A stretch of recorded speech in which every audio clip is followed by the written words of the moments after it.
محترم دوستوں، بزرگوں، خواتین اسلام، نوجوان ساتھیوں، نوجوان بچیوں، آج یوم الجمعہ خطبہ عید المومنین ہے۔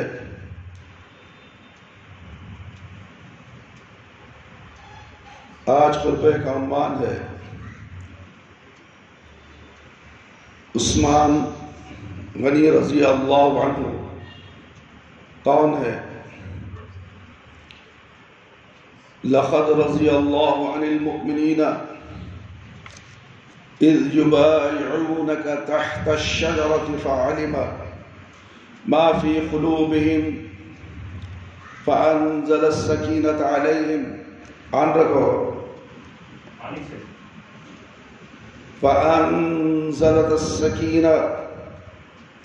فأنزل السكينة عليهم وأثابهم فتحا قريبا۔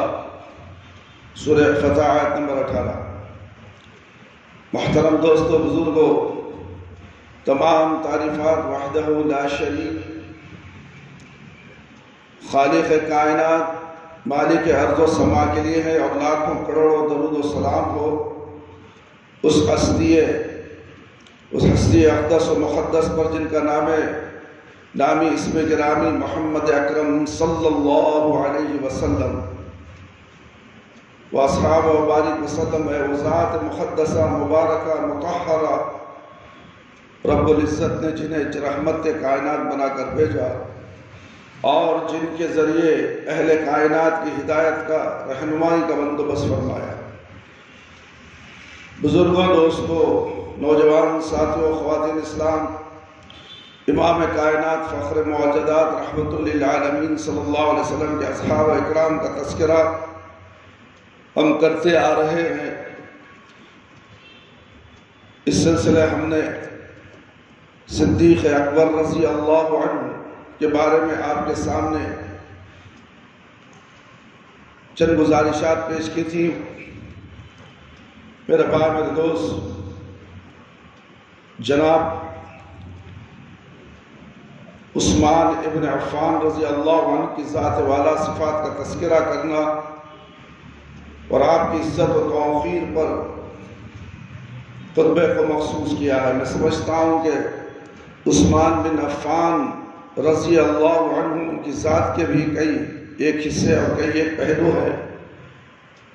ان تمام چیزوں کا تذکرہ ممکن نہیں ہے جن کا پیش کرنا، جن کا سمجھنا آج کے اس پرفتن دور میں انتہائی زیادہ ضروری اور لازمی ہے۔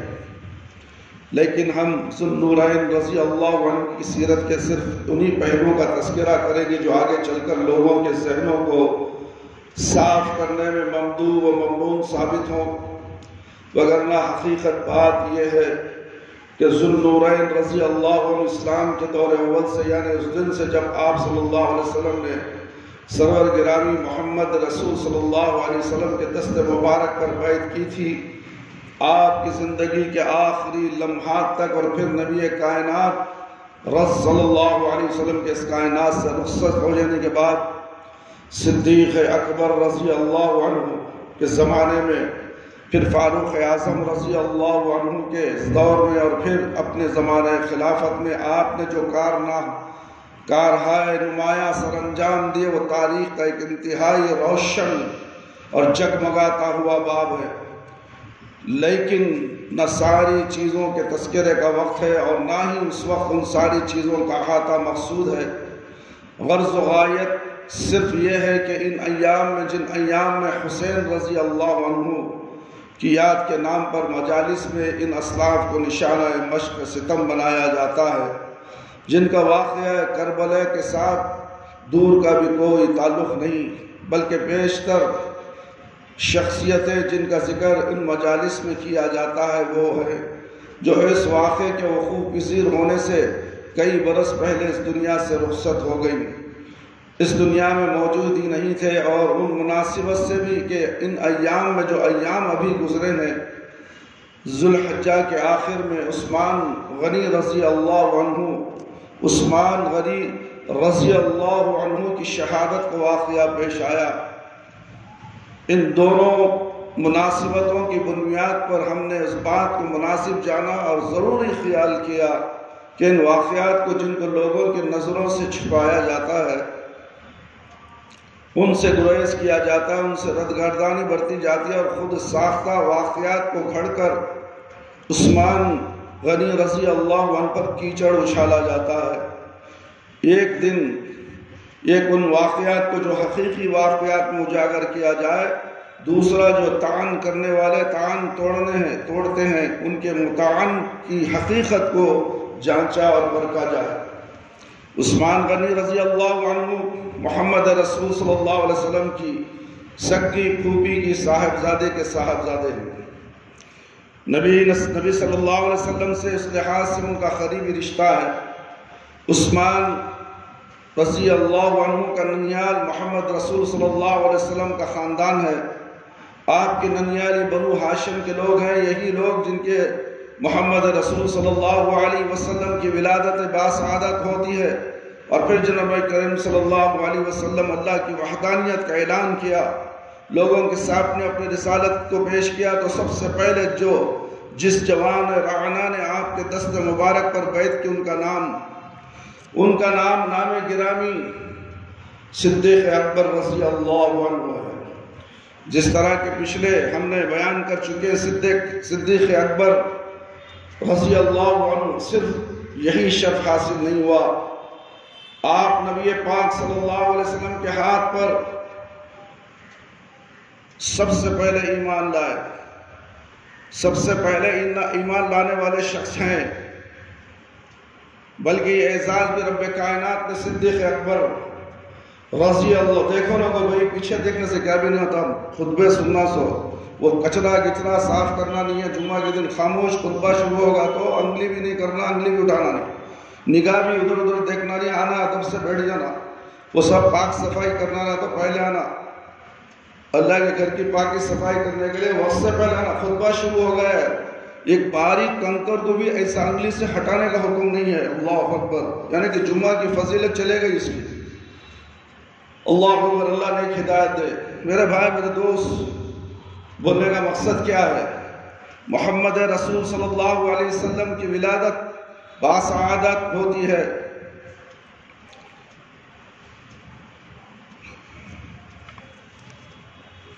پھر جب نبی کائنات نے اللہ کی وحدانیت کا اعلان کیا، لوگوں کے سامنے اپنی رسالت کو قبول کیا، تو سب سے پہلے جس جوان رعنا نے آپ کے دست مبارک پر بیعت کی، اس کا نام ہے نام گرامی، اس میں گرامی صدیق اکبر رضی اللہ عنہ ہے۔ میرے بھائی میرے دوست، صدیق اکبر رضی اللہ عنہ صرف یہی شرف حاصل نہیں ہوا، آپ نبی صلی اللہ علیہ وسلم کے ہاتھ پر سب سے پہلے ایمان لانے والے شخص تھے، بلکہ اعزاز بھی رب کائنات نے صدیق اکبر کو عطا فرمایا۔ وہ 9 صحابی جن کے 10ویں آپ ہیں، جن کا نام لے کر نبی کائنات صلی اللہ علیہ وسلم نے جنت کی بشارت دی، ان میں سے بیشتر وہ لوگ ہیں جنہوں نے صدیق اکبر کی دعوت پر اسلام کو قبول کیا ہے۔ عشرہ مبشرہ میں سے اکثر لوگوں نے نبی صلی اللہ علیہ وسلم کے دست مبارک پر جو بیعت کی، ان میں صدیق اکبر رضی اللہ عنہ کا بہت بڑا دخل ہے، بلکہ آپ کی دعوت، آپ کی مسلسل جد و جہد کے نتیجے میں ہی وہ اسلام کو قبول کرنے پر آمادہ ہوئے۔ انہی میں سے جنہوں نے صدیق اکبر رضی اللہ عنہ کی دعوت پر اسلام کو اختیار کیا، عثمان بن عفان رضی اللہ عنہ کی شخصیت گرامی بھی ہے۔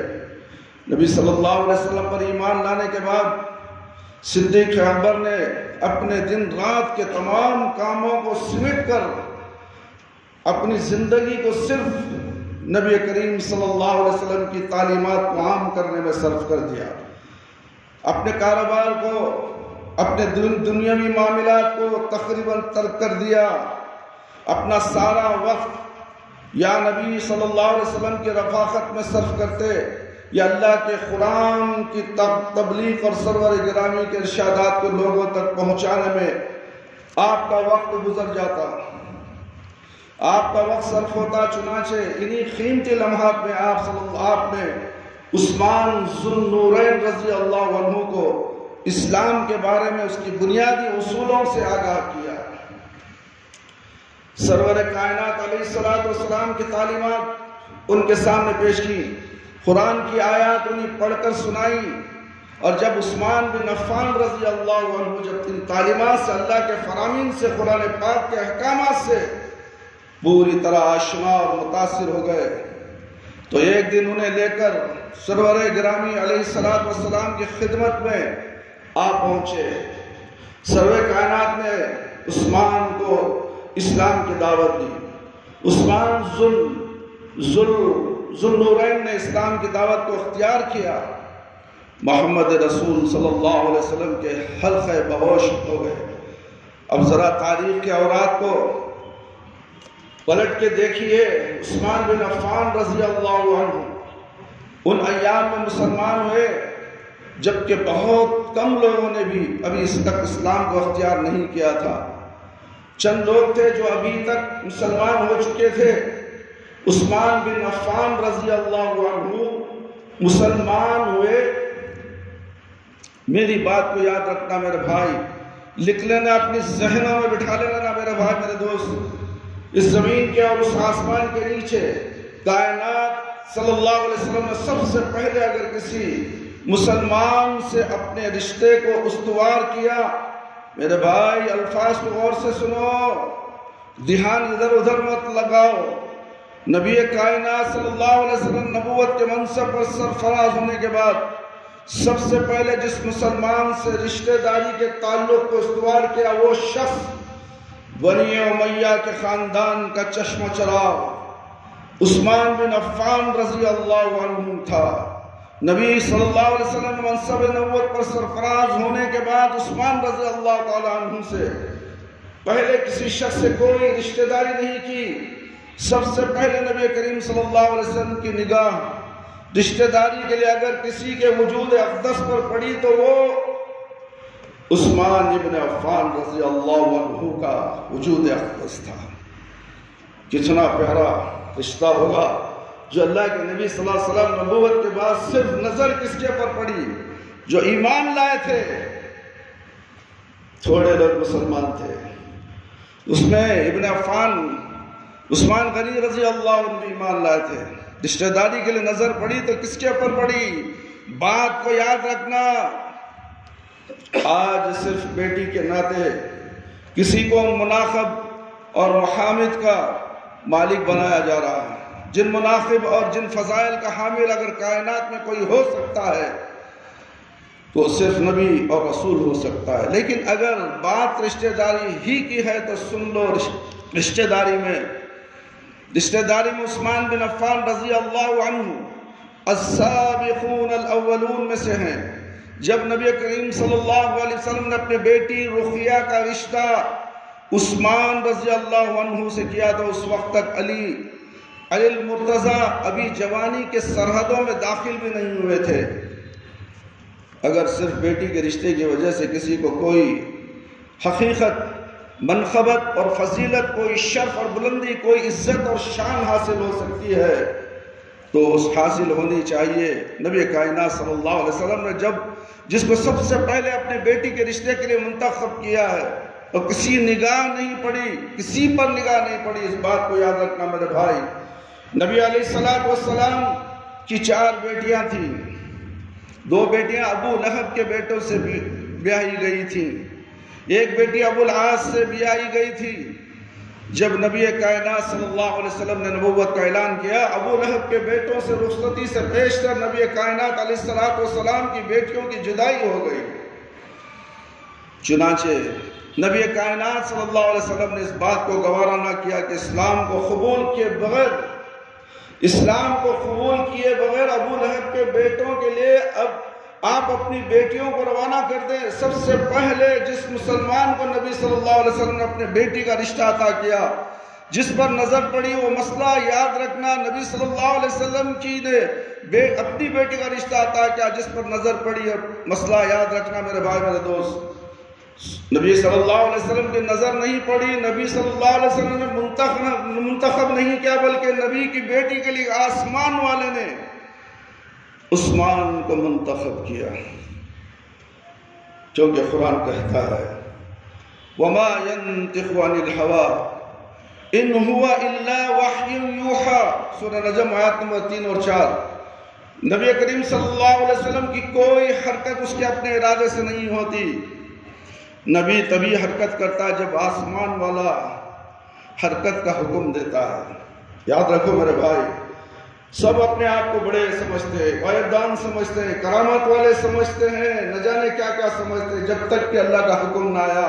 نبی صلی اللہ علیہ وسلم حرکت نہیں کرتے۔ اس وقت نازل ہوا جب کہ محمد صلی اللہ علیہ وسلم منصب رسالت پر سرفراز ہو چکے تھے۔ آج انشاءاللہ العزیز اور ایک مسئلہ صاف کر دوں، وہ مسئلہ بتاؤں جو آج تک کائنات میں کسی مولوی نے آپ کو نہ بتلایا ہوگا۔ آج بات کی یاد رکھنا، نہ لکھ لو میری بات اور ذہن نشی کرو۔ لوگ یہ بھی سوال کرتے ہیں خدیجہ رضی اللہ عنہ افضل ہے کہ عائشہ رضی اللہ عنہ افضل ہے؟ میرے بھائی میرے دوست یاد رکھو، جب خدیجہ رضی اللہ عنہ سرور کائنات کا نکاح ہوا تو امام کائنات صرف محمد ابن عبداللہ تھے، اور جب عائشہ رضی اللہ عنہ سے نکاح ہوا تو محمد رسول اللہ تھے۔ فرق سمجھ میں آ گئی بات؟ جو خدیجہ رضی اللہ عنہ سے نکاح ہوا اس وقت رسول نہیں تھے، اللہ کے نبی صرف ابن عبداللہ تھے، عبداللہ کے بیٹے۔ اور جب عائشہ رضی اللہ عنہ کا نکاح ہوا تو اللہ کے نبی رسالت میں آ گئے تھے، یعنی محمد رسول اللہ تھے صلی اللہ علیہ وسلم۔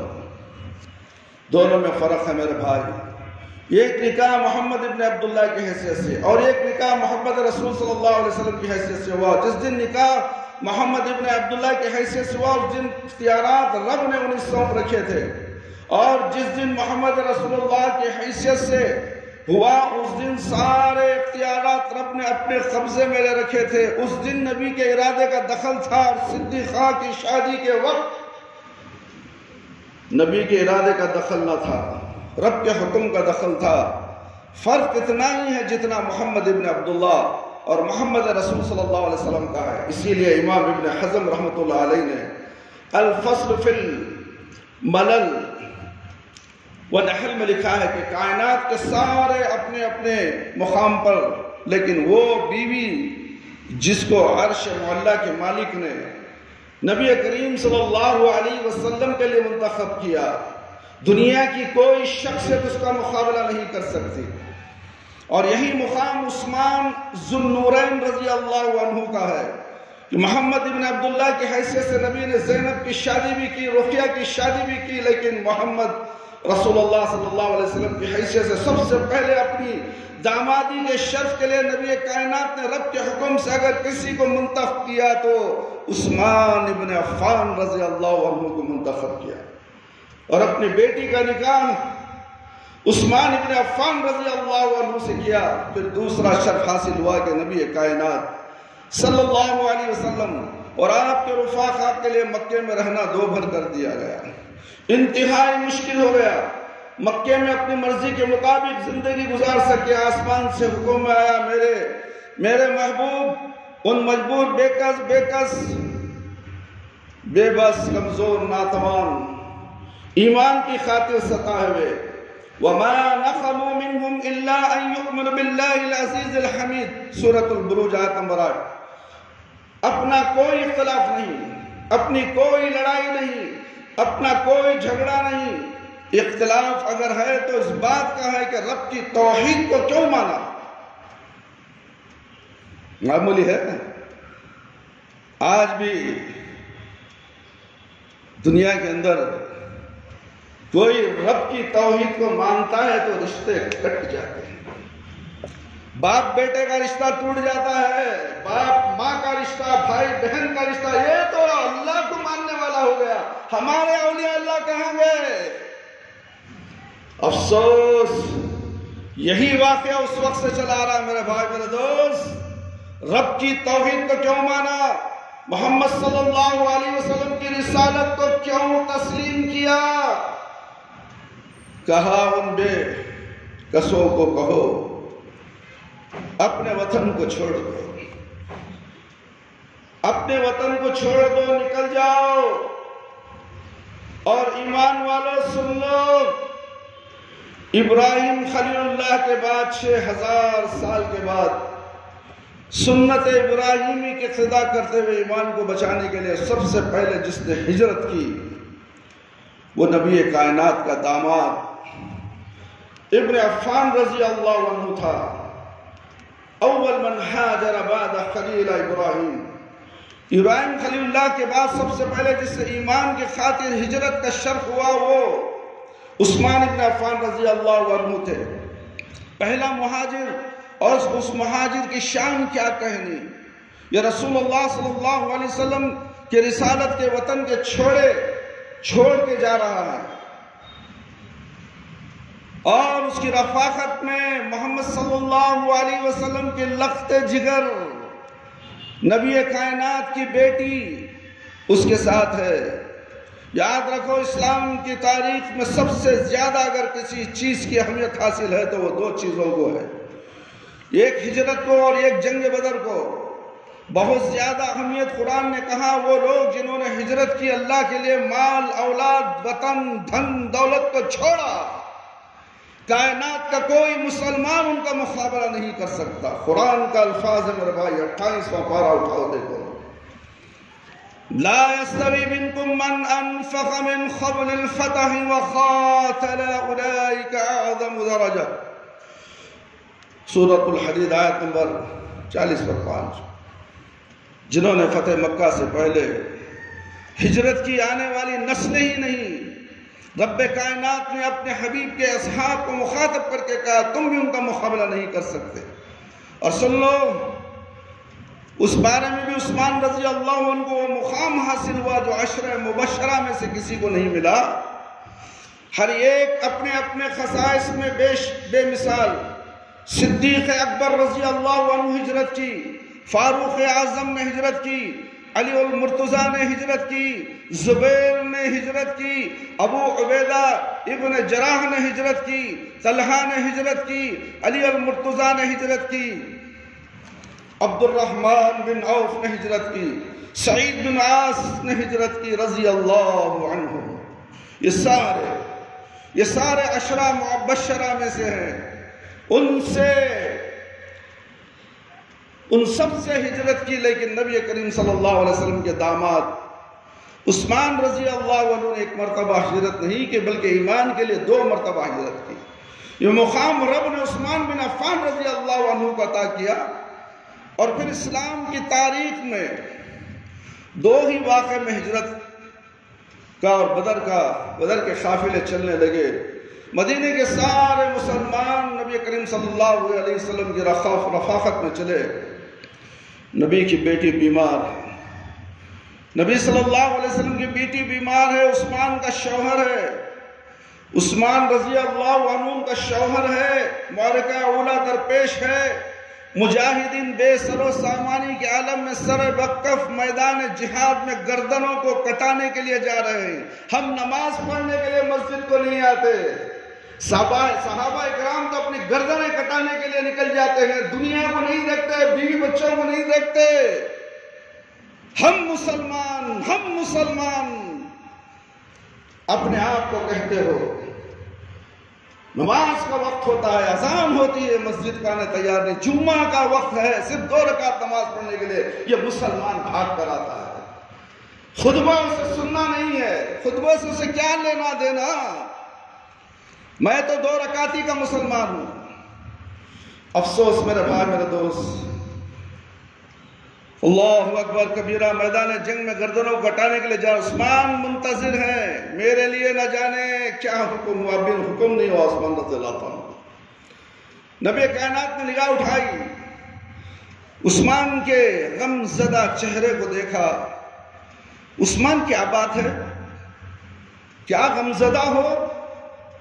آہا، مومن اپنی جانوں کا نذرانہ رب کی بارگاہ میں پیش کرنے کے لیے جا رہے ہیں، اور میرا دل بھی اللہ کی بارگاہ میں خون بہانے کے لیے تڑپ رہا ہے، لیکن میری بیوی ہی نہیں، آپ کی صاحبزادی بیمار ہے۔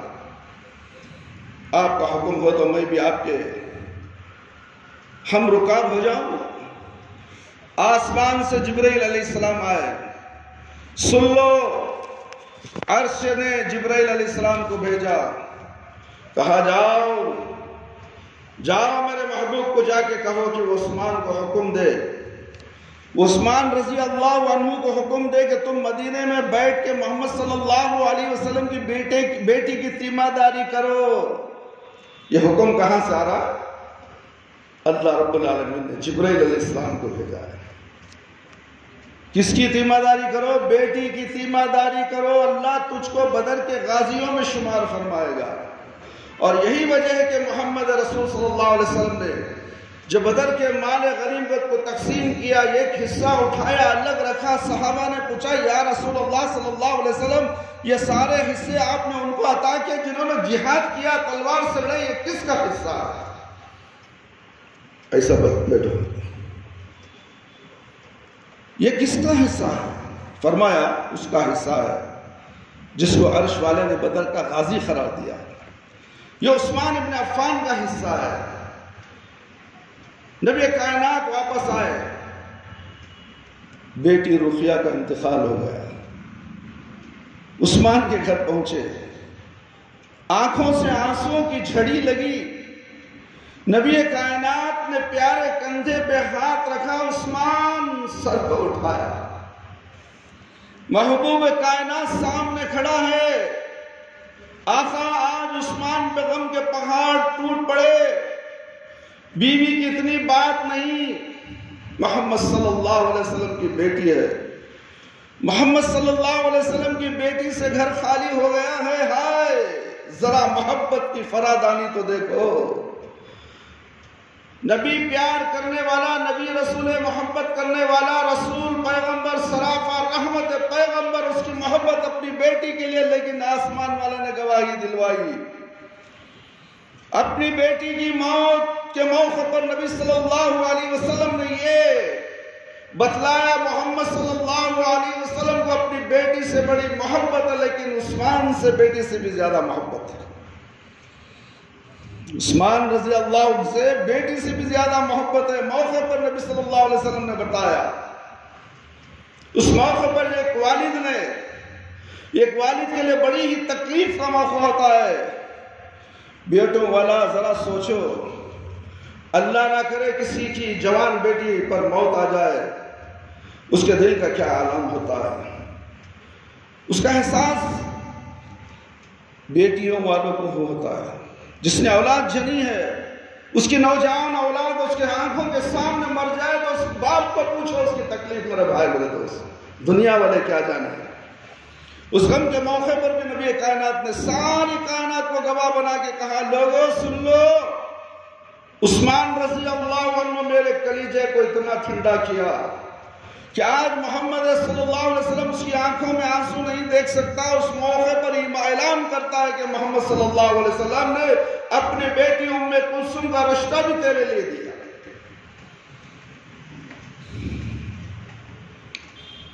دوسری بیٹی ارے ام کلثوم رشتہ عثمان رضی اللہ عنہ کو دے دیا، جاؤ عثمان غم نہ کرو، تم نے محمد صلی اللہ علیہ وسلم کے کلیجے کو ٹھنڈا کیا ہے، میری بیٹی ام کلثوم بھی تیرے لیے ہے۔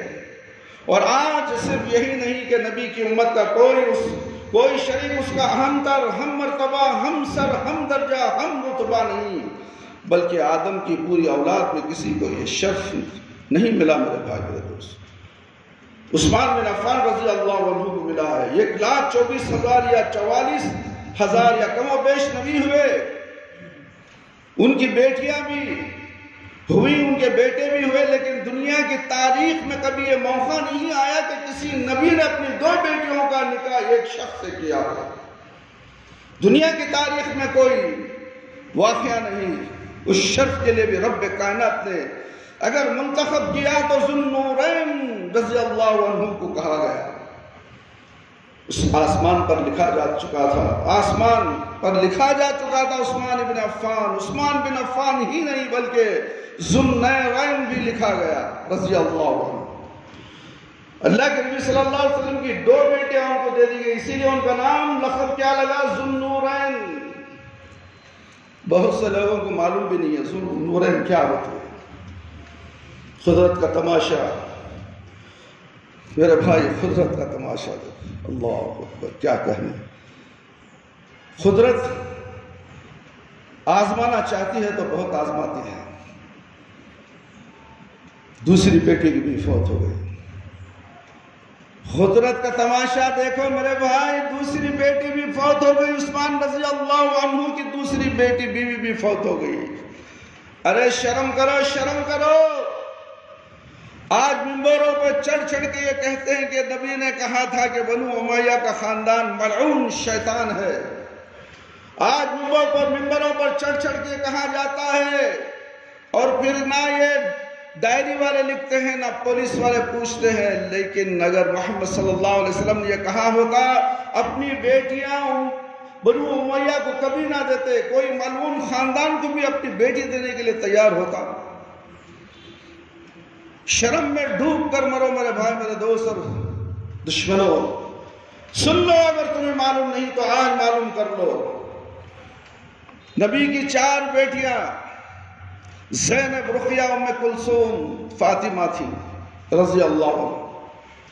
نبی صلی اللہ علیہ وسلم نے اپنی 4 بیٹیوں میں سے 3 کے رشتے کیے تو بنی امیہ کے گھرانے میں کیے، صرف 1 بیٹی کا رشتہ اپنے خاندان میں کیا، 3 کا رشتہ بنو امیہ میں کیا۔ اور عثمان کی تو نانی بھی بنو ہاشم کی تھی۔ اگر یہ خاندان معلوم ہوتا تو نبی کو اپنی بیٹیوں کے لیے کسی اور خاندان کو تلاش کرنا پڑتا۔ شرم نہیں آتی؟ شرم کیسے آئے گی؟ جھوٹ تو بولنا ہے، دین کو بگاڑنا ہے، غلط ملت کرنا ہے، اسی لیے جھوٹ بولا جاتا ہے۔ اگر نبی پہ اعتبار نہیں تو پھر علی رضی اللہ عنہ پہ اعتبار کیا ہوتا، جس حسین کا نام لے کر تم ماتم کرتے ہو۔ سنو، جاؤ دنیا کے کسی روسیا کو کہو کہ وہ اس کی تردید کرنے کی جرت کرے کہ حسین رضی اللہ عنہ کی اپنی بیٹی سکینہ نام لیتا ہے ماتم کے لیے، سکینہ بنت حسین۔ جس خاندان کو گالی دیتے ہو نہیں جانتے یہ گالی کس حد تک پہنچتی ہے۔ حسین رضی اللہ عنہ کی اپنی بیٹی سکینہ نے اپنی شادی کے لیے اگر شوہر منتخب کیا تو عثمان رضی اللہ عنہ کے پوتے کو منتخب کیا۔ جاؤ دنیا میں کسی ماں کے لال کو کہو اس کے انکار کی جرت کرے۔ سکینہ بنت حسین، ان کی شادی عثمان کے پوتے زید ابن عمر بن عثمان سے ہوئی۔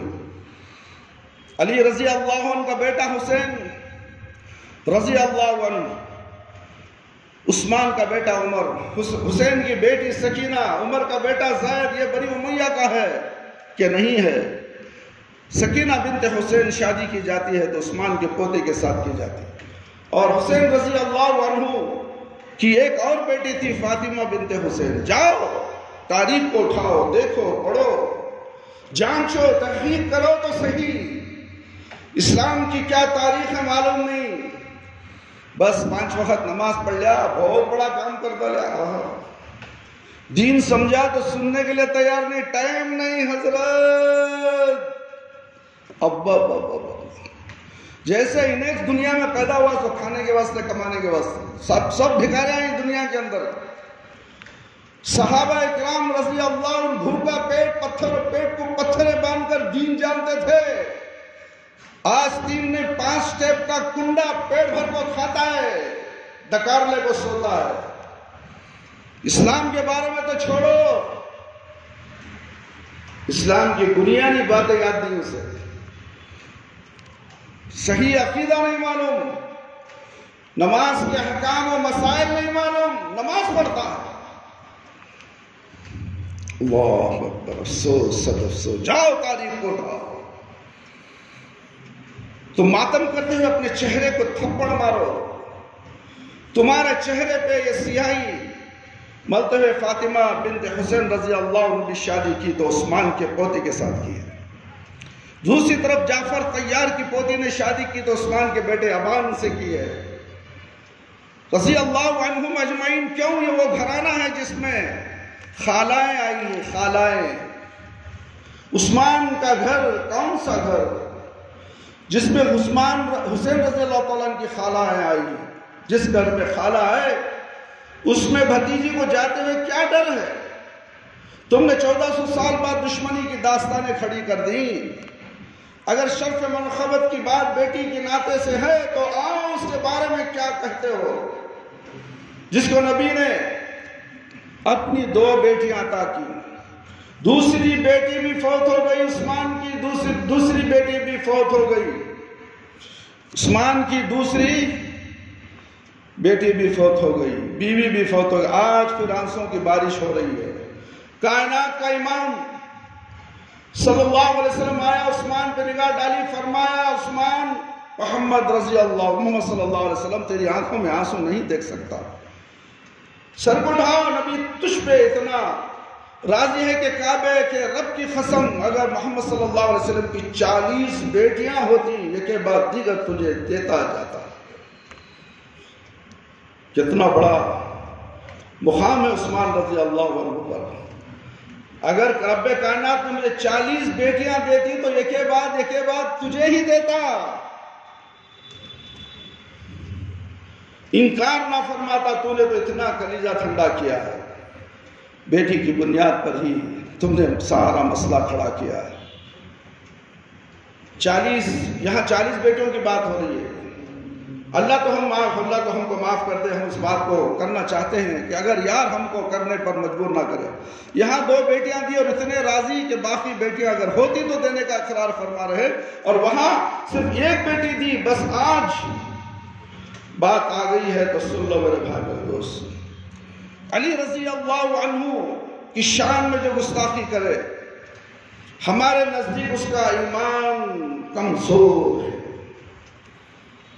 تم نے ہمیں تقابل کے لیے مجبور کیا، وگرنہ ہمارا عقیدہ یہ ہے کہ ساری کائنات میں صدیق اکبر رضی اللہ عنہ، فاروق اور ذوالنورین رضی اللہ عنہم کے بعد سب سے افضل اگر کوئی ہستی ہے تو علی المرتضیٰ رضی اللہ عنہ کی ہے، سب سے افضل ہے، مگر تینوں کے بعد پہلے نہیں۔ اس کو 2 دیں، اس نے زندگی میں کبھی شکایت کا موقع نہیں دیا۔ یہاں 1 دی اور کتاب تیری علل الشرائع، ابن بابویا خمی کی کشف الغما، اربلی کی حیات الخلوق، ملا باقر مجلسی کی کتاب الخصال ابن بابو خیامی کی ہے۔ یہاں 1 دی اور 1 دن آیا کہ فاطمہ رضی اللہ عنہ اپنے کندھے پر حسن کو رکھے، اپنی انگلی سے حسین کو لگائے، روتے ہوئے اپنے بابا کے گھر آ گئی۔ بابا، فاطمہ کی چیخ کی آواز سنی، سرور کائنات کا جگر کٹ گیا میرے بھائی میرے دوست۔ پیار کرنے والا نبی فرمایا، بیٹی جان بابا کیا ہوا؟ بابا اب علی کے گھر جانے کے لیے تیار نہیں ہوں۔ بابا جان اب میں علی کے گھر جانے کے لیے تیار نہیں ہوں، مجھے اپنے ہی گھر رکھ لو۔ فرمایا، بیٹی کیا ہوا؟ کہاں اللہ کے حبیب علی رضی اللہ عنہ ابو جہل کی بیٹی سے نکاح کا ارادہ کر لیا ہے۔ میں ابو جہل کی بیٹی کے ساتھ اپنے سوکناپے کی برداشت کرنے کے لیے تیار نہیں ہوں۔ اٹھاؤ اپنی کتابیں میرے بھائی میرے دوست۔ رحمت کائنات کا چہرہ غصے سے سرخ ہو گیا۔ اور آج کہیں کی بات کہیں پہ لگاتے ہو، وہ بات جو نبی نے اس موقع پر کہی اس کو صدیق پر چپسا کرتے ہو، حیا نہیں آتی۔ ان فاطمہ بزعت منی من اذاها فقد اذانی۔ کائنات کے لوگوں سن لو، فاطمہ رضی اللہ عنہ محمد صلی اللہ علیہ وسلم کے جگر کا ٹکڑا ہے۔ جس نے فاطمہ رضی اللہ عنہ کو دکھ دیا، اس نے محمد صلی اللہ علیہ وسلم کو دکھ دیا۔ یہ کب کہا؟ تمہیں کچھ معلوم نہیں؟ سنیو، قصے سنتے ہو، کہانیاں سنتے ہو، اساطیر سنتے ہو، افسانے سنتے ہو اور پلٹ کے آ جاتے ہو۔ اللہ تمہیں نفس جبریل دے تو کیوں؟ اللہ تمہیں نفس جبریل دے تو کہوں؟ اللہ تمہیں سمجھنے کی توفیق عطا فرمائے۔ ان فی ذلک لذکری لمن کان لہ قلب او القی السمع وهو شہید. سورہ قاف آیت نمبر 30 پر 7. کوئی دل والا ہو تو بات کو سمجھے، کوئی دل والا ہو تو بات کو سمجھے.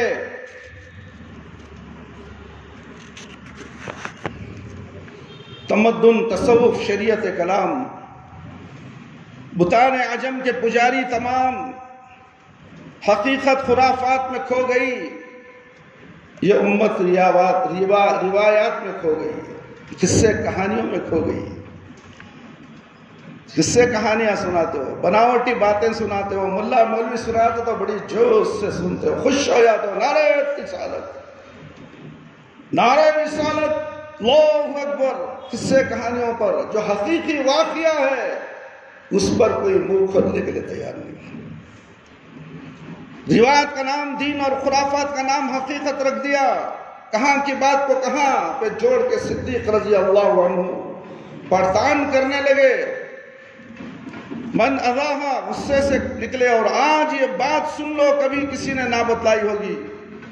علی رضی اللہ تعالیٰ عنہ کی تلاش میں نکلے. علی رضی اللہ عنہ غریب آدمی تھے.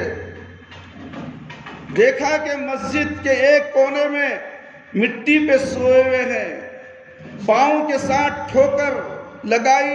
ناراضگی سے کہا، قم یا ابا تراب. آج یہ لقب عزت کے لیے استعمال کرتے ہو. سرور کائنات نے اسے ناراضگی کے طور پر کہا، ناراضگی کے طور پر استعمال کیا. او مٹی ملے ہوئے آدمی، مٹی میں لیٹے ہوئے آدمی، اٹھو. یہ کس کے الفاظ ہیں؟ نبی کریم صلی اللہ علیہ وسلم کے الفاظ ہیں. کس کے پر؟ علی رضی اللہ عنہ کے پر.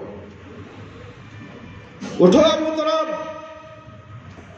تراب کے معنی مٹی، عربی میں مٹی کو تراب کہا جاتا ہے. اٹھو ابو تراب. تراب مٹی کو کہتے ہیں. علی رضی اللہ عنہ نے دیکھا، جب اٹھ کر دیکھا تو نبی کریم صلی اللہ علیہ وسلم کے چہرے کا رنگ بدلا ہوا تھا. کہا جاؤ ابو بکر عمر عثمان رضی اللہ عنہ کو بلا کے لاؤ. یا رسول اللہ، جھگڑا تو فاطمہ اور علی کا، ابو بکر عمر عثمان کا کیا تعلق ہے؟ اس کا تعلق اربلی نے کشف الغمامہ میں، خوارزم نے مناخب میں، ملا باقر مجلسی نے حیات الخلود میں بتلایا. ان کا تعلق یہ تھا کہ علی کا رشتہ، علی رضی اللہ عنہ کا رشتہ مانگنے کے لیے آئے ہو. کہاں جاؤ، ان کو بلا کے لاؤ جو تیرا رشتہ مانگنے آئے تھے. یہاں صرف ایک بیٹی تھی. آئے کہا بیٹھو. بیٹھ گئے. نبی نے طلحہ رضی اللہ عنہ کو بلایا. ناد فی الناس الصلاۃ جمع. جاؤ مدینے کے لوگوں کو کہو سب اکٹھے ہو جاؤ. یا رسول اللہ، کیا بات ہے؟ وہ چہرہ جس پہ کبھی شکن نہیں پڑی، آج اتنے غصے میں کہاں سارے لوگوں کو بلاؤ. سارے لوگ اکٹھے ہوئے. آپ صلی اللہ علیہ وسلم پر منبر پر چڑھے، خطبہ دیا، رب کی ثنا بیان کی، ابو بکر عمر عثمان کا تذکرہ کیا. کہاں یہ لوگ میرے پاس علی کا رشتہ لے کر آئے تھے، میں نے اس کے افلاس کے باوجود اس کو اپنی بیٹی کا رشتہ دے دیا. اعلان کا منبر پہ ہو رہا ہے، لوگوں کو جما رہے. اپنے آپ بولے تو سب کے سامنے ہم نہ بولے بھی. ایک نبی کائنات اپنی بیٹی کے رشتے کر بیٹی ناراض ہو گئی ہے، میں اس کے ساتھ نہیں جانا چاہتی. وہ ابو لہب کی بیٹی سے شادی کرنا چاہتے ہیں. یہ مسئلہ سلجھا سکتے تھے. منبر پر لوگوں کو جمع کر بولنے کا مقصد کیا ہے؟ تاکہ لوگوں کو بھی معلوم ہو جائے. آج منبر پر بولے تو کہتے ہیں کہ ٹارگٹ کر رہا عبد الرحمن. انا للہ و انا الیہ راجعون. کوئی بھی بات بولی جاتی ہے تو منبر رسول پر ہی بولی جاتی ہے. کسی کی اصلاح کی جاتی ہے تو یہ منبر رسول ہے. ایک ہفتے سے دوسرے ہفتے تک لوگوں کی اصلاح کی جاتی ہے تو وہ منبر رسول ہے. انا للہ و انا الیہ راجعون. ایک بندے کو شکایت نہیں کی. سارے مجمع کو کتاب میری نہیں تیری، یہ اس کتاب کو پھاڑ ڈال یا اپنے عقیدے کو بدل کے تبدیل کر لے کتاب تیری کہاں سن لو. لا یجتمع بنت عدو و بنت رسول اللہ فی بیت واحد. اے علی رضی اللہ عنہ تو بھی سن لے، لوگوں تم بھی سن لو، عدو اللہ کی بیٹی اور رسول اللہ صلی اللہ علیہ وسلم کی بیٹی ایک گھر میں اکٹھی نہیں رہ سکتے. کسی کے دشمن کے گھر میں اپنی بیٹی کو دے سکتے ہو؟ بولو. اللہ کے نبی اعلان کر رہے ہیں عدو اللہ ابو جہل، رسول اللہ صلی اللہ علیہ وسلم محمد صلی اللہ علیہ وسلم کی بیٹی ایک گھر میں اکٹھی نہیں رہ سکتی. طلق ابنتی، میری بیٹی کو طلاق دے دو، میری بیٹی کو طلاق دے دو، ابو جہل کی بیٹی سے نکاح کر لو. علی کی آنکھوں میں آنسو آ گئے، علی رضی اللہ عنہ کی آنکھوں میں آنسو آ گئے. کہا یا رسول اللہ مجھے معاف کر دیجئے. نبی کائنات صلی اللہ علیہ وسلم لوگوں کو مخاطب ہو کے کہا سنو، یاد رکھو آج محمد صلی اللہ علیہ وسلم کو دکھ پہنچا ہے، اس لیے محمد صلی اللہ علیہ وسلم کی بیٹی روتی ہوئی گھر میں آئی ہے. محمد صلی اللہ علیہ وسلم نے اپنی بیٹی کی آنکھوں میں آنسو نہیں دیکھ سکتا. بیٹی کی آنکھوں میں آنسو دیکھ کر باپ کا جگر کٹ جاتا ہے.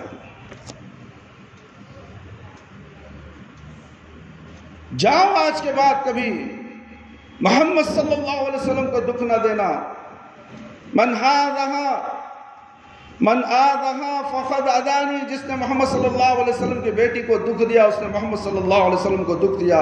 یہاں ایک بیٹی تھی، بات اگر بیٹی کو دینے کے لیے ہے، دینے کی ہے تو یہاں دو کی وفات کے بعد 40 دینے کا اعلان کیا عثمان رضی اللہ عنہ، اور یہاں ایک دی اور لاکھ دکھ کا اعلان کیا.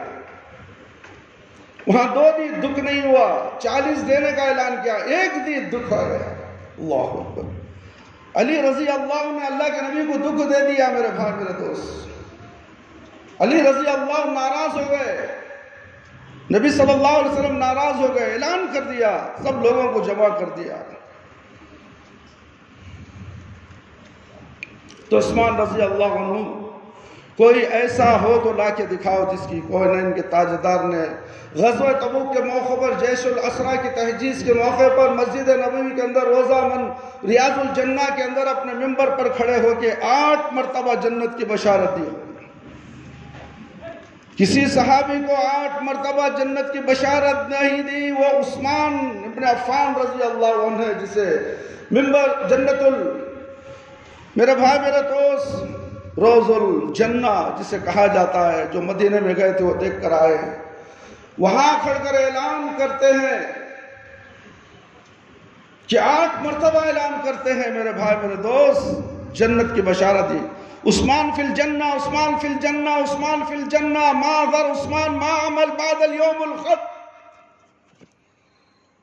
وہ علی تو بھی سن لے، وہ علی تو بھی سن لے، طلحہ تو بھی سن لے، زبیر تو بھی سن لے، صدیق فاروق تم بھی سن لو.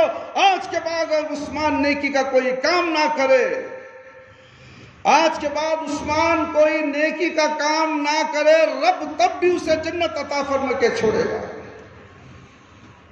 ما ذر عثمان ما عمل بعد اليوم الخط.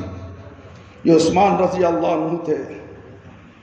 کائنات مڑے تونگر اور مالدار دیکھے، لیکن چشم فلک میں عثمان رضی اللہ عنہ ایسی شخصیت کا چہرہ کبھی نہیں دیکھا. وہ عثمان جس کے احسانات زندہ پائند ہے، مسجد نبوی کی صورت میں آج بھی روشن ہے. وہ عثمان، اس عثمان کے ساتھ ظالموں نے کیا سلوک کیا میرے بھائی میرے دوست. اللہ رب العالمین نے فرمایا ان نحن نزلنا الذکر وانا له لحافظون.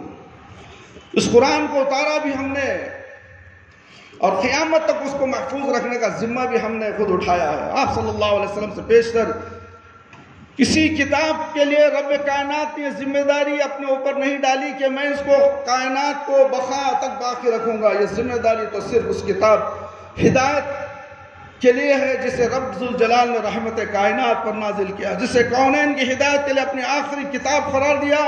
اس لیے اگر اس کتاب کی حفاظت اللہ رب العالمین اپنے ذمہ نہ لے لے تو امکان تھا کہ اس کتاب میں بھی اسی طرح کی تبدیلی تحریف ہو جاتی جس طرح کی تبدیلی تحریف پہلی کتابوں میں ہوئی ہے۔ پھر زمانوں کے بیتنے کے ساتھ ساتھ ایک ایسا وقت بھی آ جاتا کہ جب لوگوں کی ہدایت کے لیے کوئی آسمانی کتاب ان کے پاس موجود نہ ہوتی۔ اس لیے رب ذوالجلال نے اس کتاب کی حفاظت کا ذمہ خود لیا ہے جب تک دنیا باقی ہے۔ نبی کائنات پر اترنے والی کتاب قرآن حکیم باقی ہے، اس میں کوئی تبدیلی اور تحریف نہیں ہوگی۔ اسی طرح اس کتاب کے اظہار کائنات میں جتنے پیغمبر تشریف لائے ہیں ان کی تعداد 1,44,000 یا اس سے کم و بیش ہے۔ اس میں سب اس لحاظ سے منفرد اور یگانہ حیثیت کے حامل ہے۔ آپ صلی اللہ علیہ وسلم کو ایسے رفقا کا ملے، ایسے شاگردان رشید ملے، ایسے تلمیذہ کرام ملے، ایسے اصحاب اعظم ملے جو عیسیٰ علیہ السلام سے لے کر آدم علیہ السلام تک کسی نبی کو میسر نہیں ہوئے۔ محمد رسول صلی اللہ علیہ وسلم اسی بنیاد پر بات ارشاد کی، اور یاد رکھنے کی بات ہے، نوٹ کرنے کی بات ہے، اور یہ بات شیعہ کی مشہور تفسیر کی کتاب تفسیر حسن عسکری میں موجود ہے۔ ابن بابویہ الخمی نے بھی اس کتاب میں درج کیا کہ رحمت کائنات صلی اللہ علیہ وسلم ارشاد فرمایا، لوگوں یاد رکھو جس طرح اللہ نے مجھے ساری کائنات کے نبیوں سے افضل بنایا ہے، اسی طرح میرے اصحاب کو سارے نبیوں کے اصحاب سے افضل بنایا ہے۔ جس طرح سارے نبیوں میں میرا مقام سب سے اونچا ہے، اسی طرح سارے نبیوں کے صحابوں میں محمد صلی اللہ علیہ وسلم کا مقام، صحابہ کا مقام اونچا ہے۔ آپ صلی اللہ علیہ وسلم اسی بنیاد پر یہ بات کہی کہ ابو بکر سید الاولین والآخرین غیر النبیین والمرسلین، سننے والوں ابو بکر صرف میری امت کا ہی سردار نہیں بلکہ آدم علیہ السلام سے لے کر اب تک جتنی امتیں آئی ہیں اللہ نے ان ساری امتوں کا سردار صدیق اکبر رضی اللہ عنہ کو بنایا ہے۔ یہ محمد صلی اللہ علیہ وسلم کا فرمان گرامی ہے میرے بھائی میرے دوست۔ اس سے معلوم ہوتا ہے کائنات صلی اللہ علیہ وسلم کو جس طرح پہلے سارے نبیوں پر فوقیت اور فضیلت حاصل ہے، اسی طرح آپ کے صحابہ کو، تمام انبیاء کے صحابہ پر فوقیت فضیلت حاصل ہے۔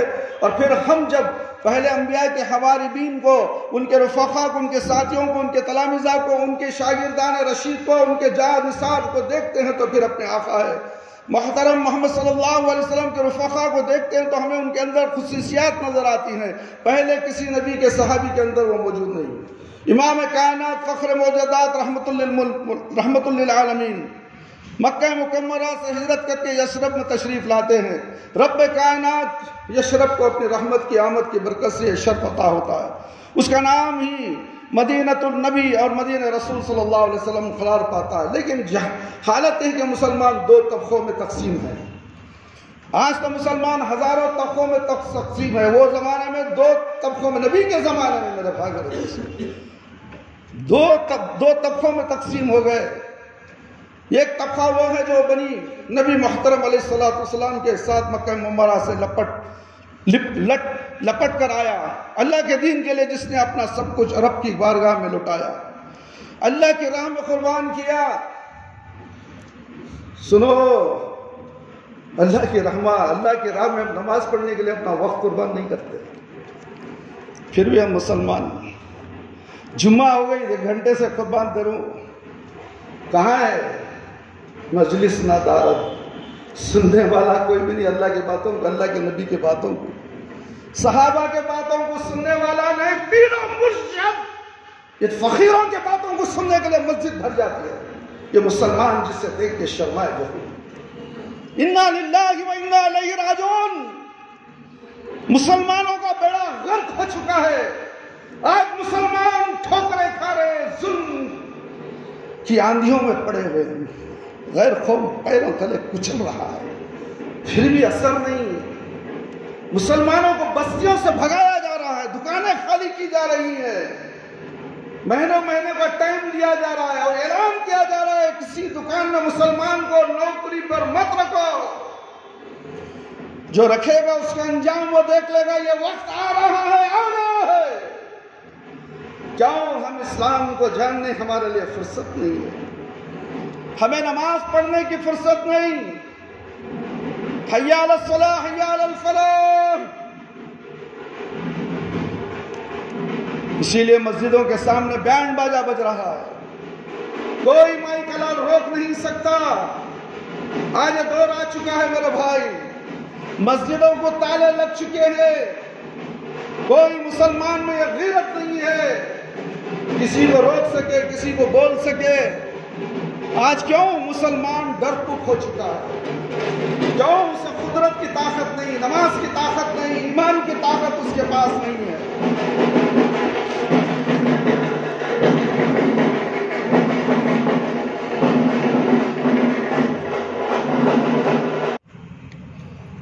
رحمت کائنات نے کہا مجھے رب نے رحمت بنا کے بھیجا۔ ایک دن مسلمانوں کو، ایک دن یہودی کا، فرمایا مسلمانوں کو باری کے دن غیر مسلم بھی آئیں، محمد صلی اللہ علیہ وسلم ان کو مفت پانی دے گا، کوئی پانی کی قیمت وصول نہیں ہوگی۔ یہودی نے دیکھا کہ جب مفت پانی ملتا ہے تو مجھ سے قیمتاً کون خریدے گا؟ نبی کی خدمت میں حاضر ہوا، کہنے لگا یا رسول اللہ، اگر آپ کو اسی طرح مفت پانی دینا ہے تو باقی آدھا حصہ بھی خرید لیجیے۔ اب یہودی دیکھا کہ میں قیمت سے بیچ رہا ہوں آدھا حصہ، اور خریدا ہوا حصہ یہودیوں کے لیے بھی، مسلمانوں کے لیے بھی، کافروں کے لیے بھی فری کر دیا گیا ہے۔ جب فری پانی مل رہا تو کوئی پیسہ دے کر خریدے گا؟ کس نے؟ یہودیوں نے سوچا کہ چلو نبی صلی اللہ علیہ وسلم کو یہ حصہ بھی بیچ دیا جائے۔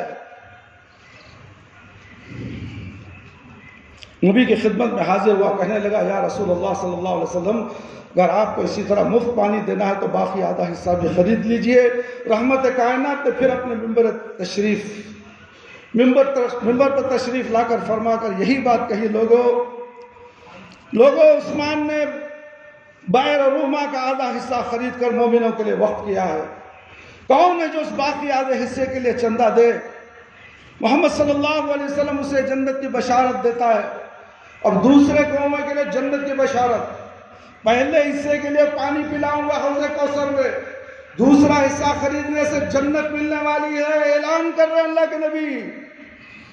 لوگوں سوچو تو صحیح، ہم چند پیسوں کے لیے اپنے ایمان کو کھوج دیتے ہیں، ہم چند پیسوں کے لیے اپنے ایمان کو بیچ دیتے ہیں، کوڑی کے دام میں بیچتے ہیں۔ اللہ اکبر، غیر مسلموں کے اسکولوں میں اپنے بچیوں کو ہزاروں روپے ڈونیشن دے کر بچوں کو ہندوؤں کے اسکولوں میں جماتے ہیں۔ وندے ماترم، پوجا، نہ جانے کیا کیا ہوتی ہے۔ ایک واٹس ایپ آیا ہے، دیکھو تمہارے چھوٹے معصوم بچے ہاتھ جوڑ کر کھڑے ہوئے ہیں، اس کے اوپر آرتی اتار رہی ہے ٹیچر، اور یہاں بوٹ لگا رہی ہے، یہاں بوٹ لگا رہی ہے، معصوم بچے کھڑے ہوئے۔ یہ ذمہ دار کون؟ یہ مسلمان باپ۔ شرم آنی چاہیے ایسے باپوں کو۔ اسلام کو بیچتے ہو تم دنیا کی ترقی کے لیے، عیسائیوں کے کالجوں میں، ہندوؤں کے کالجوں میں تم جماتے ہو، اور تم بھی استاد ہو، ایسے کالجیں تلاش کرتے ہو، وہاں تنخواہ زیادہ ملتی ہے حضرت۔ مسلمانوں کے ادارے میں سبھی 15,000 20,000 اور 50,000 60,000 دے رہا، گو کھا رہا ہے تو ہندو کا، حرام کھا رہا ہے، اور اپنے بیوی بچوں کے پیٹ میں انگار بھر رہا ہے۔ سنو یہاں کیا کہا جا رہا ہے؟ دوسرا کنواں جو خریدے گا اسے صحابہ ایسے رفقا پہلے کسی نبی کو عطا ہوئے تھے کہ اپنے گھر میں کھانے کے لیے کچھ نہیں، لیکن اپنی ساری پونجی نبی کے ادنا اشارے پر قربان کر دی۔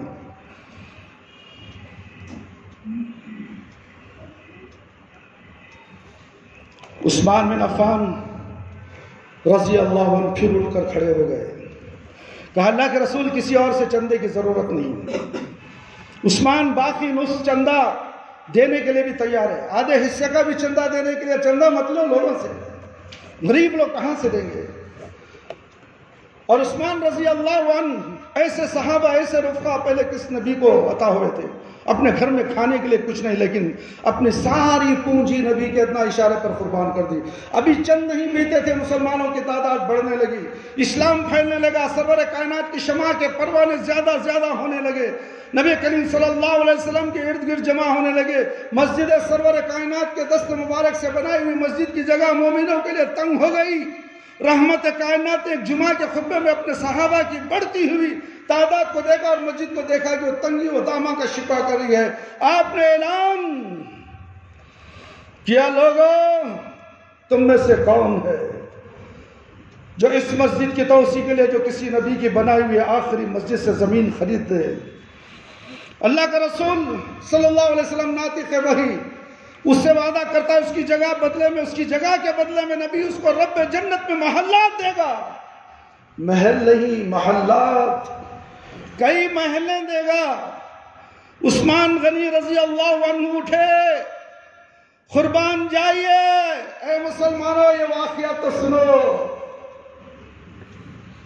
حرارت پیدا ہوگی، صدقہ خیرات کرنے کے لیے دل آگے بڑھے گا، جنت خریدنے کے لیے سودا کرنے لگ جاؤ گے، دنیا سے محبت کٹ جائے گی، آخرت سے محبت جڑ جائے گی۔ اعلان کیا، یا رسول اللہ صلی اللہ علیہ وسلم اس جگہ کے لیے کسی آدمی سے ایک پائی لینے کی بھی ضرورت نہیں، جتنی قیمت ہے تنہا عثمان رضی اللہ عنہ اپنی جیب سے ادا کرنے کے لیے تیار ہے کوئی مائی کلال ایسا بولنے والا؟ اس مسجد کے بازو یا آگے پیچھے جگہ لینا ہے کوئی؟ آگے ترقی کرنا ہے، اس مسجد کے آگے قیامت تک اسے قائم کرنا ہے اور لوگوں کو زیادہ سے زیادہ اس مسجد تک جمع کرنا ہے کوئی خرید کر دینے والا اس مسجد کے بازو کی جگہ، آگے کی جگہ؟ جاؤ اپنے مالداروں کو کہو جنت خریدنا ہے تو آؤ تقویٰ مسجد کو، جنت خرید لو دنیا کے اندر۔ جس طرح عثمان رضی اللہ عنہ نے کہا کسی کے پاس پائی لینے کی ضرورت نہیں، میرے بھائی یقینی کسی آدمی سے ایک پائی لینے کی ضرورت نہیں، جنتی قیمت ہے، جتنی قیمت ہے تنہا عثمان اپنی جیب سے ادا کرنے کے لیے تیار ہے۔ اس مسجد میں چند برس کے بعد جیش عاشوراء کا واقعہ پیش آیا، نبی پاک یہ بات بول کر اپنی بات ختم کر رہا ہوں میرے بھائی، آج وقت زیادہ ہو گیا۔ نبی پاک نے غزوہ تبوک کی تیاری کی، یہ عبرت آموز واقعہ ہے، دلوں کو جھجوڑنے والے ہیں، ایمان کو تازہ کرنے والے ہیں۔ جنت چاہتے ہو صحابہ سے محبت کرو، جنت چاہتے ہو اللہ سے محبت کرو، جنت چاہتے ہو نبی سے محبت کرو، جنت چاہتے ہو 5 وقت پابندی سے نماز پڑھ لو۔ کسی آدمی سے ایک پائی لینے کی ضرورت نہیں۔ نبی کریم صلی اللہ علیہ وسلم نے غزوہ تبوک کی تیاری کی۔ غزوہ تبوک کیا ہے؟ جنگ لڑنے جانا ہے۔ دیکھو کیسے معرکے ثابت ہو رہے ہیں۔ مسلمانوں کے سوار ہونے کے لیے یہ اونٹ موجود نہیں تھا، مسلمانوں کے پاس سواری کے لیے مدینے سے تبوک جانے کے لیے ایک اونٹ نہیں تھا۔ رحمت کائنات نے اپنے ممبر پر کھڑے ہو گئے، ہر اعلان ممبر رسول، یہی ممبر رسول ہے میرے بھائی میرے دوست، جہاں پر حق بولا جاتا ہے، جہاں پر اللہ کی بات، پیارے نبی کی بات، صحابہ اکرام کے واقعات آپ کے سامنے پیش کیے جاتے ہیں، جھوٹے من گھڑت قصے نہیں میرے بھائی میرے دوست۔ اپنے ممبر پر کھڑے ہوئے کہا، کون ہے جو 100 اونٹ اللہ کی راہ میں قربان کرے؟ ایک نہیں، 2 نہیں، مفلسی کا عالم، ابھی کنواں خرید کر دیا، ابھی اعلان ہو رہا ہے تبوک کو جانا ہے، معرکہ حاصل کرنا ہے، اللہ اکبر۔ کون ہے جو 100 اونٹ اللہ کے راہ میں قربان کر دے؟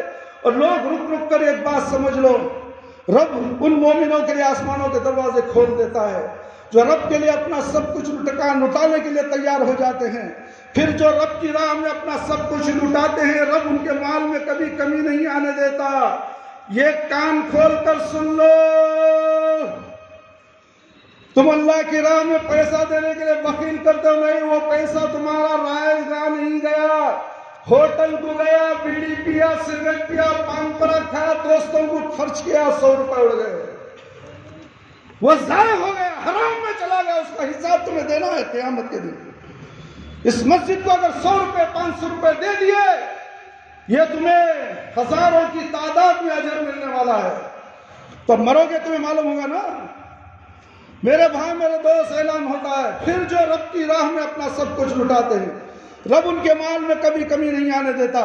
یہ عثمان رضی اللہ عنہ جو پہلے غیر روما کا کنواں خرید چکا، اس کے بعد مسجد نبوی کی جگہ خرید چکا، کنواں خریدا، زمین خریدا، اب اونٹوں کی باری آ گئی۔ اللہ اکبر، مسجد کی جگہ خرید چکا. آج نبی کے حکم پر سب سے پہلے جو اٹھتا ہے یہی عثمان غنی رضی اللہ عنہ اٹھتا ہے. کہا رسول اللہ صلی اللہ علیہ وسلم 100 اونٹ میں دیتا ہوں، جنت مجھے دے دیجیے. پہلے بھی جنتوں کا اعلان ہوا ہے، بس نہیں ارے مجھے جنت مل گیا، مر گئی وہ خاموش بڑی ہوں. 100 اونٹ، ہر جمعہ کو ایک اونٹ ملنے والا ہے. جو منبر رسول کو امام چڑھنے سے پہلے جو ہاتھ بیٹھا اسے ایک اونٹ ملنے والا ہے. یہاں عثمان غنی رضی اللہ تو اعلان ہوتا 100 اونٹ دینے کے لیے تیار ہو گئے، ہم ایک اونٹ لینے تیار نہیں ہیں جمعہ کے دن. کتنے بد نصیب انسان ہم ہیں. دوسروں پر نحوست کی لانگ تانگ کرنے سے پہلے اپنے اوپر جو نحوست گر رہی ہے فجر کی نماز چھوڑ کر سونے والوں، اللہ لعنت بھیجتا ہے تمہیں. اور جمعہ سے دیر آنے والوں، جمعہ کی فضیلت سے تم کھو چکے ہو. نہ اونٹ ملا، نہ گائے نہیں ملی، نہ بکرا ملا، نہ بکری ملی، نہ مرغا ملا، نہ انڈا ملا. اللہ جو دینا چاہتا ہے تم پیر سے ٹھوکر مارتے ہو فٹ بال کی طرح. دے گا اللہ تمہیں. یہاں دیکھو میرے بھائی میرے دوست، 100 اونٹ. پھر عثمان اٹھے، کہا کون ہے جو 100 اونٹ دے جنت لے لے. پھر عثمان اٹھے، پھر نبی نے کہا عثمان، پھر نبی نے اعلان کیا، پھر اٹھے نبی نے، پھر کہا، پھر عثمان اٹھے. یہاں تک کہ 7 مرتبہ 100 اونٹ قربانی کیے، 700 اونٹ قربانی کیے. محمد رسول صلی اللہ علیہ وسلم نے عثمان کے جذبہ اثار کو دیکھا، فرمایا خط خط یا عثمان، خط خط یا عثمان، اشہد لک بالجنہ. عثمان بس کرو بس کرو، عثمان بس کرو بس کرو. محمد صلی اللہ علیہ وسلم کو جنت کی بشارت دیتا. کیا کہا؟ فرمایا ما ذرا عثمان ما عمل بعد اليوم خط. دنیا کے لوگوں سن لو، وہ دوسیا تم بھی سن لو. عثمان پہ زبان ٹانگ دراز کرنے والوں تم بھی سن لو، عثمان کے خلاف زہر رسانی کرنے والوں تم بھی سن لو، عثمان سے پیار کرنے والوں تم بھی سن لو.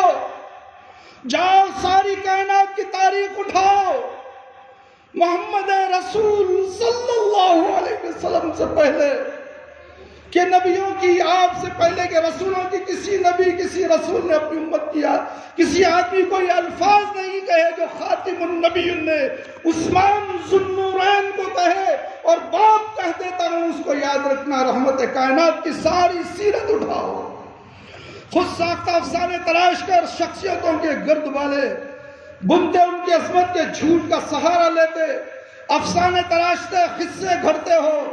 آؤ محمد صلی اللہ علیہ وسلم کی زندگی کے اقدس میں نبوت کے منصب پر سرفراز ہونے کے بعد آپ کی وفات تک محمد کریم صلی اللہ علیہ وسلم نے لفظ کہے ہو جو اپنے عثمان کے لیے کہے، میری کائنات میں نہ اپنے خاندانوں خانوادے کے کسی فرد کے لیے، نہ اپنے گھرانے کے کسی شخص کے لیے، نہ اپنی امت کے کسی بڑے سے بڑے انسان کے لیے محمد کریم صلی اللہ علیہ وسلم نے یہ بات کہی جو عثمان کے لیے کہی. کیا کہا؟ معذر عثمان معذر عثمان ما عمل بعد اليوم الخط. وہ دنیا کے لوگوں سن لو، اگر میرا عثمان آج کے بعد کوئی نیکی نہ کرے تب بھی رب اسے جنت عطا فرما کے چھوڑے گا. یہ الفاظ محمد رسول صلی اللہ علیہ وسلم ناطق وحی نے اگر کسی کے لیے استعمال کیا تو صرف عثمان بن عفان کے لیے کیے. اور یہی سبب تھا اور یہی وجہ تھی کہ وہ رحمت مجسم، جس کے رحیمی و کریمی کا عالم یہ تھا کہ اس نے اپنے بدترین دشمن کے بارے میں کبھی تلخی کا اظہار نہیں کیا. وہ رحمت کائنات جس کی دریا دلی کا عالم یہ تھا کہ مسجد ضرر کی تعمیر کیا کرتا، آپ کو اور آپ کے ساتھیوں کے اتنے خبیث الفاظ سے یاد کرتا تھا کہ مدینے میں اس سے برے الفاظ کسی نے استعمال نہیں کیے. وہ بدترین دشمن جس نے نبی کے بارے میں ایک ایسی بات کہی کہ رب کائنات نے اس بات کو اظہار غضب کے لیے اپنے قرآن میں درج کیا، جس نے یہ کہا لِيُخْرِجَنَّ الْأَعَزُّ مِنْهَا الْأَذَّلَ المنافقون آتا. میں عزت والا معاذ اللہ نبی رسول اور اس کے ساتھ ہی ذلت والے جس نے نبی کو اتنی بڑی گالی دی، اس کی موت کا دن آیا. میرے بھائی اس کا ہر ایک اچھی موت کے دن آنے والا. کسی کو گالی مت دو، کسی کو برا بھلا مت کرو. کون جانے کس کا ایمان کیسا ہے. جب ایمان بے موت آئے گی جنت میں چلا جائے گا، اور تمہاری موت آئے گی بے ایمان پہ تمہیں جہنم میں چلے جائے گے. کوئی مسلمان کسی مسلمان کو گالی نہ دے، کسی مسلمان کو برا بھلا نہ کہے، کسی مسلک کو نہ چھوڑے، کسی مسلک کو برا نہ کرے. بس بات بتاؤ تو اللہ کے نبی کی، مانے تو ٹھیک ہے، نہ مانے تو الحمدللہ. ہدایت دینے والی ذات رب العالمین، حساب لینے والی ذات رب العالمین. ہم کون ہیں حساب لینے والے؟ کسی کو جنتی کہے، کسی کو جہنمی کہے. میرے بھائی میرے دوست، وہ اللہ جو آزر کے، وہ اللہ یخرج الحی من المیت، یخرج المیت من الحی. وہ اللہ جو آزر کے گھر ابراہیم کو پیدا کرے، وہ عبداللہ ابن ابی کے گھر مومن کو پیدا کرے. اللہ کے خود اس کا مومن بیٹا آیا، اس نے رحمت مجسم سے کہا، ہاں میرا منافق باپ مر گیا، میرا باپ تھا، جی چاہتا ہے کہ اللہ کے عذاب کی سختی سے بچ جائے. نبی نے استفسار کیا، استفہامیہ نگاہوں سے دیکھا، کیا چاہتے ہو بولو. کہا آقا اگر آپ اپنی خمیس مبارک ہی عطا فرما دے تو کفن دفن کی جگہ اپنے باپ کو آپ صلی اللہ علیہ وسلم کی خمیس پہنا دوں. شاید آپ، یہ عبرت ناک موضوع ہے، کان کھول کر دل سے سنو، اخلاص سے سنو، ذہن لگا کر سنو. دیکھو اپنے ایریا کے اندر، اپنے داخل کرو اپنے اندر کے اندر، دماغ کو گھماؤ. ایسا واقعہ کیا ہمارے درمیان بھی ہوتا ہے تو ہم یہ نبی صلی اللہ علیہ وسلم کی بات، رب کائنات کی بات پر ہم کہاں تک عمل پیرا ہیں؟ میرے بھائی سنو تو صحیح قرآن اور حدیث کی باتیں. شاید آپ صلی اللہ علیہ وسلم کے کرتے مبارک کی وجہ سے اللہ کے غضب میں کمی ہو جائے. اس رؤوف الرحیم کی کریمہ کا کیا کہنا. اس منافق کے لیے اپنے دل میں غصے کا ذرا بھر بھی، نفرت کا ذرا بھر بھی موجود نہیں. اپنی خمیس مبارک اتاری، ابھی ابن ابی کے بیٹے کو دیکھ کے کہا، جاؤ اگر میرے کرتے سے اس کے عذاب میں کمی ہو سکتی ہے تو محمد صلی اللہ علیہ وسلم کو کوئی اعتراض نہیں ہے. وہ رحمت مجسم جب اس کا جنازہ تیار ہو گیا تو ہی یہ بیٹا دوڑتا ہوا آیا. آقا اگر آپ بخشش کی دعا بھی مانگ لے تو آپ کا کیا جائے گا، شاید رب معاف کر دے. دیکھو بیٹا باپ کے لیے تڑپ رہا ہے. اب زندہ انسان بیمار ہے، اپنا باپ، کوئی بیٹا باپ کو دیکھنے نہیں آتا، کوئی بیٹا باپ کی گیری نہیں کرتا، ابا جان تم کیسے ہو. ہے واقعہ اس دنیا میں چل رہا ہے. بیوی آئی لٹو بنے اور لے کے چکر، باپ مر رہا ہے، ماں مر رہی ہے. یا یہ منافق کا بیٹا، منافق باپ مر گیا، وہ بیٹا اپنے باپ کے گناہوں کے لیے تڑپ رہا ہے اور کہہ رہا ہے کہ آپ دعا کر دیں تو آپ کا کیا جائے گا. اللہ اکبر. میرے بھائی میرے دوست، آقا اگر آپ بخشش کی دعا بھی مانگ دیں تو آپ کا کیا جائے گا، شاید رب معاف کر دے. رحمن کائنات کا عالم کیا ہے، اس کی آنکھوں میں امڑے ہوئے آنسوں کو دیکھا، کھڑے اٹھ کے کھڑے ہو گئے. فاروق اعظم نے دامن کو پکڑ لیا، یا رسول اللہ اس منافق کے جنازے کے لیے تو نہ جائیے، آپ کو گالیاں دیا کرتا تھا. رحمت کائنات نے کہا، فاروق اعظم رضی اللہ عنہ اگر میرا جنازہ پڑھنے سے اس کی مغفرت ہوتی ہے تو محمد صلی اللہ علیہ وسلم اعتراض کیا ہے؟ محمد صلی اللہ علیہ وسلم کو اعتراض کیا ہے؟ وہ رحیم و کریم محمد صلی اللہ علیہ وسلم جس نے اب تک بدترین دشمن کا جنازہ پڑھنے سے انکار نہیں کیا. اگر آسمان سے وحی نہ آ جاتی، میرے بھائی آسمان سے وحی آئی. رب کائنات نے کہا، کیا کہا؟ قرآن اٹھاؤ سورہ توبہ آیت نمبر 80 پر 4، وَلَا تُصَلِّي عَلَىٰ أَحَدٍ مِّنْهُمْ مَاتَ أَبَدًا وَلَا تَقُمْ عَلَىٰ قَبْرِهِ إِنَّهُمْ كَفَرُوا بِاللَّهِ وَرَسُولِهِ وَمَاتُوا وَهُمْ فَاسِقُونَ. اگر تم، کسے کہا جا رہا ہے؟ اللہ کے نبی کو کہا جا رہا. کون؟ ساتوں آسمان پر عرش پہ بیٹھنے والا وہ رب العالمین جو ساری کائنات کو چلاتا ہے. اس نے کہا اگر تم 70 مرتبہ بھی اس منافق کی بخشش مانگو گے رب تب بھی معاف نہیں کرے گا۔ رحمت کائنات اس کا جنازہ پڑھنے سے کبھی انکار فرمانے کے لیے تیار نہیں تھے، بلکہ حدیث کے اندر یہ الفاظ فرمایا، اگر مجھے معلوم ہو کہ میرے 71 مرتبہ 71 مرتبہ دعا مانگنے سے اس کی بخشش ہو جائے تو محمد صلی اللہ علیہ وسلم اس کے لیے بھی تیار ہے۔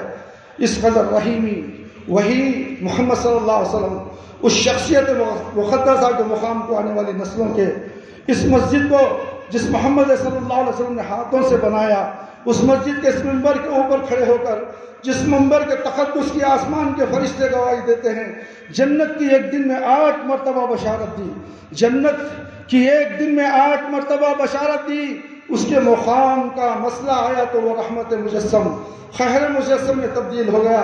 ترمذی شریف کی حدیث ہے، عثمان کے مقام سے ناآشنا لوگوں سنو ناطق وحی، ناطق وحی نے عثمان رضی اللہ عنہ کے کیا مقام بیان کیا ہے۔ میرا بھائی حدیث پاک میں آیا کہ ایک دن نبی کائنات اپنی مسجد میں بیٹھے تھے، کچھ لوگ آئے، یا رسول اللہ صلی اللہ علیہ وسلم ہمارا عزیز مر گیا، مسلمان نے اس کو جنازہ پڑھا دیے۔ رحمت کائنات فوراً تیار ہوئے، نعش کے اوپر پہنچے، لوگوں نے صفیں باندھ دی، جنازے کے لیے تیار ہوئے۔ نبی کریم صلی اللہ علیہ وسلم کون ہے یہ وہ فوت ہوا ہے، کس کا جنازہ ہے، کس کو پڑھانے کے لیے مجھ کو بلایا گیا ہے؟ اس کے عزیزوں نے کہا، یا رسول اللہ یہ فلاں فلاں کا ہے، اللہ کے حبیب یہ فلاں فلاں کا بیٹا ہے۔ رحمت کائنات جس کے پیشانی پہ کبھی چکن نہیں پڑی، اس کی پیشانی شکن کی آلودگی ہوئی، لوگ دیکھ کر تھرتھرا گئے۔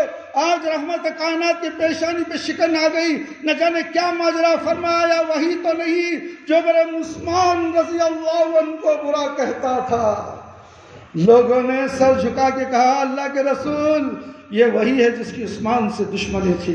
او سن لو، او بھائیو سن لو، ناطق وحی نے کہا، فرمایا اس کا جنازہ اٹھا لو، اس کا جنازہ اٹھا لو جو محمد صلی اللہ علیہ وسلم کے عثمان رضی اللہ عنہ کو برا کہتا ہے۔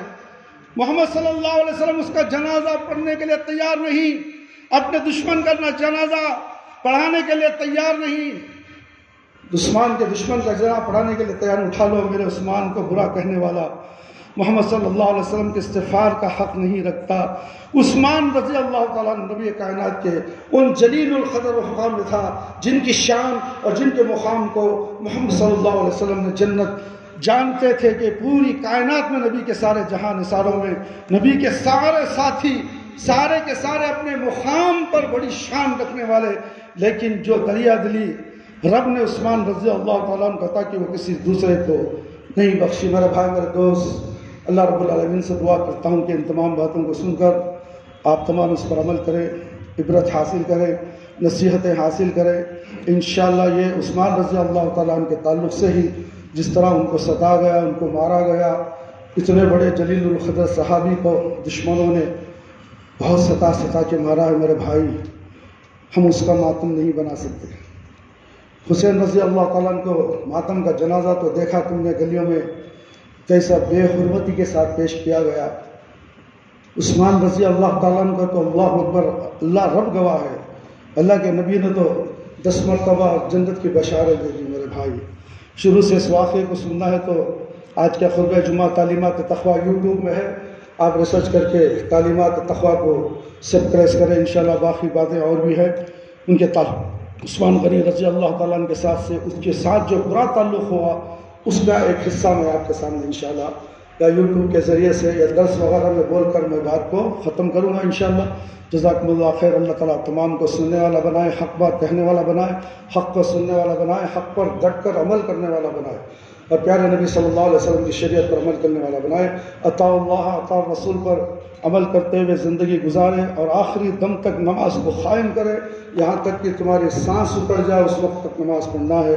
اللہ تعالیٰ ہم سب کو جہنم کی آگ سے بچا لے، خبر کے عذاب سے بچا لے، خبر کے سوالات آسان کر دے، خبر کی تاریکی کو روشن بدل دے، میدان حشر میں رسوائی سے بچا لے۔ اللہ ہمیں موت دیتا ہو ایمان کی حالت میں موت دے، جب ہماری روح ہمارے جسم سے نکلے تو اللہ ہماری زبان پر کلمہ لا الہ الا اللہ محمد رسول اللہ جاری رہے۔